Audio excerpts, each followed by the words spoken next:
Penis মাপার নিয়ম। অনেক সময় পেনিস বা লিঙ্গের বিষয়টি আমরা একটু ক্লিয়ার হতে চাই। আসলে এটার মাপটা কীভাবে হবে সেই বিষয়টি আমি আপনাদেরকে একদম প্র্যাকটিক্যালি বোঝার চেষ্টা করব। অবশ্যই ১ম থেকে শেষ পর্যন্ত দেখবেন এবং কারো কোনো প্রশ্ন থাকলে কমেন্টে জানাবেন। এবং এটিও আপনাদের একটি প্রশ্ন এবং সেখানে আপনারা বলেছেন যে পেনিস মাপার নিয়মটা কি যদি বলতেন, এবং বলেছেন যে এটা আসলে কোথা থেকে ধরতে হবে, কিভাবে এটা কতটুকু মাপতে হবে সেই বিষয়টি আপনারা জানতে চেয়েছেন। সেই বিষয়টি আমি যদি একদম প্র্যাকটিক্যালি আপনাকে বোঝাতে চাই, আমি চেষ্টা করব এটাকে বোঝানোর জন্য। অনেক সময় ভুল ধারণা বা ভুলভাবে মাপলে এটা আসলে নিজেদের ভিতরে একটা কনফিউশন তৈরি করে।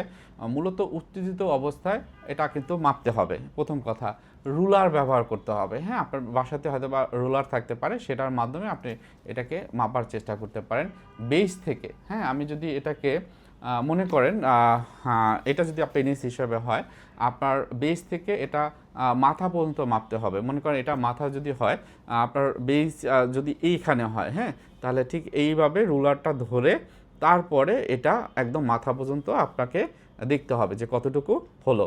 এবং উপরের দিকে সোজা করে মাপতে হবে। অনেক সময় এটা কিন্তু আপনারা জানেন না যে মাপার ক্ষেত্রে কি করতে হবে। মনে করেন এভাবে থাকবে কিন্তু, হ্যাঁ, উপরের দিকে থাকবে এটা।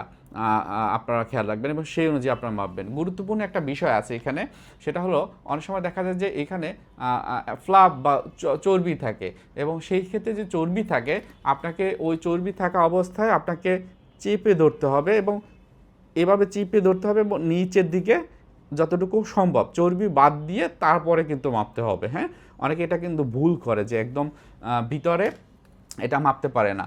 সো সেই বিষয়টা একটু মাথায় রাখবেন।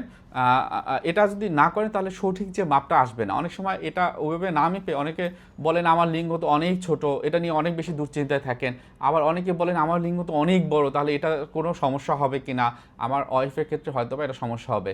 আপনি কখনোই ইচ্ছা মতো মাপবেন না। একদম যেভাবে বললাম, কয়েকটা জিনিস আপনাকে আবারও বলি লক্ষ্য রাখতে হবে। সেটা হলো রুলার ব্যবহার করবেন, সেটা সবথেকে ভালো। এবং উত্তেজিত অবস্থায় আপনি মাপবেন উপরের দিকে সোজা রেখে তারপরে মাপতে হবে। এবং সেক্ষেত্রে ফ্লাপ বা চর্বি যদি থাকে তাহলে এটাকে চাপ ধরে দিতে হবে, ভিতরের দিকে চাপ দিতে হবে। যদি আপনি এটার বেসটাও যদি আপনি মাপতে চান, এটা বেসটাও যদি মাপতে চান, তাহলে আপনাকে এভাবে চেপে মোটামুটি চাপ দিয়ে আপনাকে দেখতে হবে। এবং ঠিক একই রকম যে সাইজের ক্ষেত্রেও ওটা ওভাবে করতে হবে। ইচ্ছা মতো মাপ দিবেন না, সঠিক মাপ জানুন এবং ভুল ধারণা থেকে দূরে থাকুন। এই বিষয়ে আপনাদের যদি জানা থাকে বা আপনাদের সাইজ যদি আপনারা শেয়ার করতে চান, তাহলে অবশ্যই এই ভিডিও কমেন্টে করতে পারেন। সবাই ভালো থাকবেন এবং আমাদের ইউটিউব চ্যানেলটি সাবস্ক্রাইব করে রাখবেন, আশা রাখি। ধন্যবাদ।